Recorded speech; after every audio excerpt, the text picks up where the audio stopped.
ನಮಸ್ಕಾರ.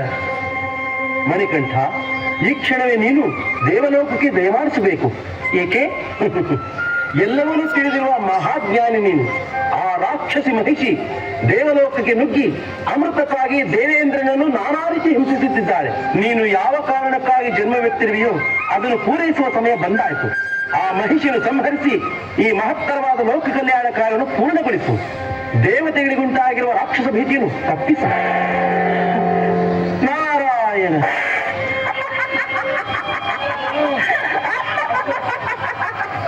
ಮದಾಂಧ, ದುಷ್ಟ, ದುರ ವಾಸಿಕೆಯನ್ನು ಹಿಡಿಯಲು ರಾಕ್ಷಸರು ಬೇಕಾಯಿತು. ಮಂದರ ಪರ್ವತವನ್ನು ಎಳೆದಾಡಲು ದಾನವರು ಬೇಕಾಯಿತು. ಕ್ಷೀರಸಾಗರವನ್ನು ಕರೆಯಲು ದೈತ್ಯರು ಬೇಕಾಯಿತು. ಅಮೃತ ಕುಡಿಯಲು ಮಾತ್ರ ನಾವು ಅರ್ಹರಲ್ಲವೋ? ನನಗೀಗ ಅಮೃತವನ್ನು ಕೊಟ್ಟರೆ ಸರಿ, ಇಲ್ಲದಿದ್ದರೆ ಈ ದೇವಲೋಕವನ್ನೇ ನಾಶ ಮಾಡಿಬಿಡುತ್ತೇನೆ.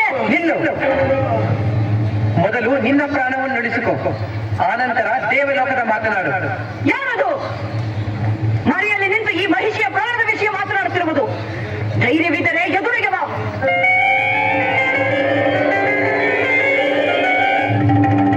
ಯಾರು ನೀನು? ನಾನು ಮಣಿಕಂಠ. ಆ ವಿಷಕಂಠನಿಗೆ ಹೆದರದ ನಾನು ಮಣಿಕಂಠನಿಗೆ ಹೆದರುವೆನೇನು?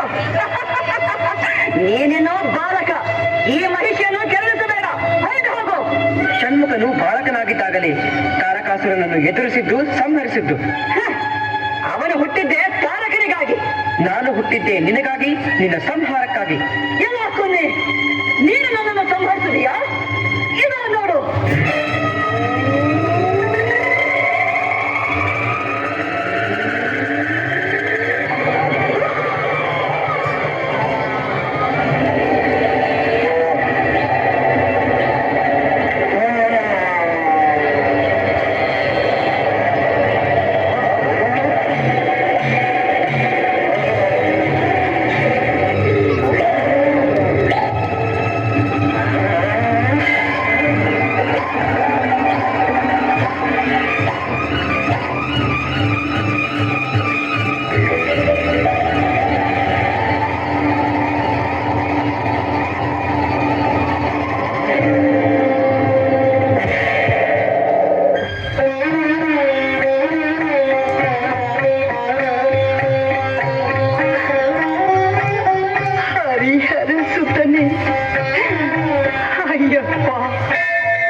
ಇದೆ.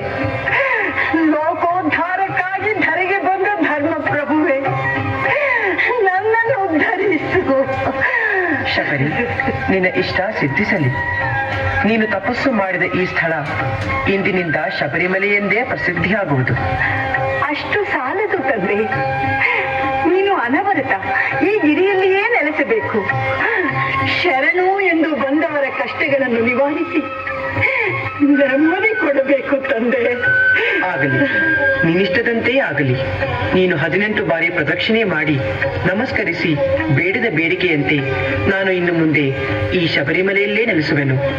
ನನ್ನ ಮಂದಿರಕ್ಕೆ 18 ಮೆಟ್ಟಿಲುಗಳಿದ್ದು ಅವು 18 ಸಿದ್ಧಿಗಳ ಸಂಕೇತವಾಗಿರುವವು. ಬರುವ ಭಕ್ತರು ಪ್ರತಿ ವರ್ಷವೂ ಒಂದೊಂದು ಸಿದ್ಧಿಯನ್ನು ಪಡೆಯುವರು. 18 ವರ್ಷಗಳು ನಿರಂತರವಾಗಿ ಈ ಪುಣ್ಯ ಭೂಮಿಗೆ ಬಂದು ದರ್ಶನ ಮಾಡಿದವರು ಸಿದ್ಧ ಪುರುಷರಾಗಿ ಮೋಕ್ಷವನ್ನು ಪಡೆಯುವರು. ಧನ್ಯರಾದೆ ತಂದೆ, ಧನ್ಯರಾದೆ. ಸ್ವಾಮಿ ಅಯ್ಯಪ್ಪ